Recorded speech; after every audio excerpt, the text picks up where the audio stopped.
Stock specific रह के ही trade करना है। तो हम्म। पहला ब्रेकआउट जो आज देखने को मिला था वो था बीईएल में। देखिए बीईएल ने एक बड़ा कंसोलिडेशन ब्रेक किया है।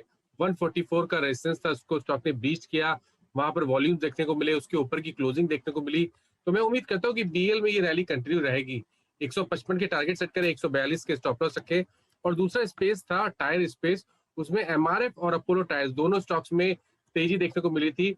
मेरा पिक अपोलो टायर रहेगा। उसका रीजन ये है कि आर्ली चार्ट पे अगर आप देखेंगे तो वहां पर इनवर्स सडन शोल्डर पैटर्न का ब्रेकआउट देखने को मिला है। तो उम्मीद करिए कि पिछला हाई भी टेस्ट होगा।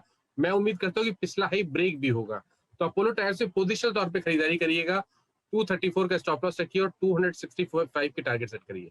तो 265 ये टारगेट रहेगा अपोलो टायर्स के लिए और 234 का एक स्टॉप लॉस यहां पर आप मेंटेन कर सकते हैं। और दूसरा नाम जो कि मानस ने आपको बताया वो है बीईएल। तो दोनों ही आज के बजिंग स्पेस, एक सरकारी और एक ऑटो, जहां पर मानस बैठ कर रहे हैं। 155 रुपए के टारगेट्स के लिए आप बीईएल पर दाम लगाए, करीब 142 रुपए का एक स्टॉप लॉस यहां पर मेंटेन कर सकते हैं।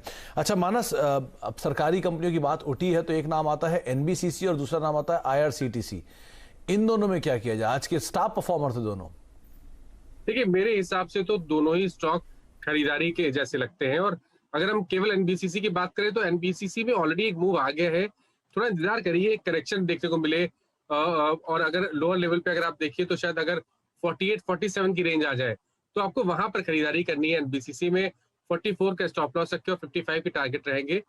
एक चीज और मेंशन करूंगा कि एनबीसीसी का जिस तरह का मीडियम टर्म चार्ट है, सुमित जी आप उम्मीद करिए कि यहाँ पर शायद आपको 70 और 72 रुपए के लेवल्स भी देखने को मिल सकते हैं आने वाले 2 से 3 मंथ में। तो काफी पोटेंशियल लगता है।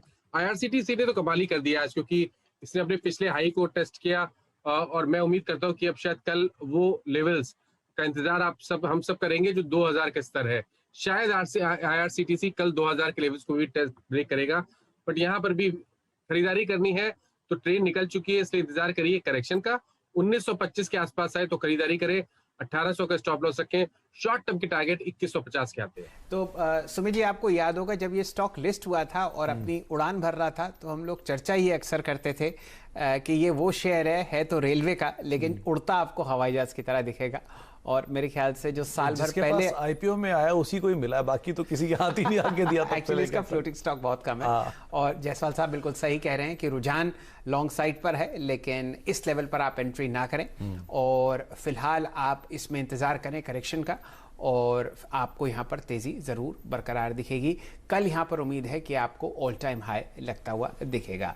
लक्ष्य है 2150। चलिए समय एक छोटी सी ब्रेक का, ब्रेक के बाद आपसे जुड़े रहेंगे और चर्चा करेंगे बहुत ही शानदार तेजी जो आपको केमिकल्स और फर्टिलाइजर स्पेस में आती हुई दिख रही है।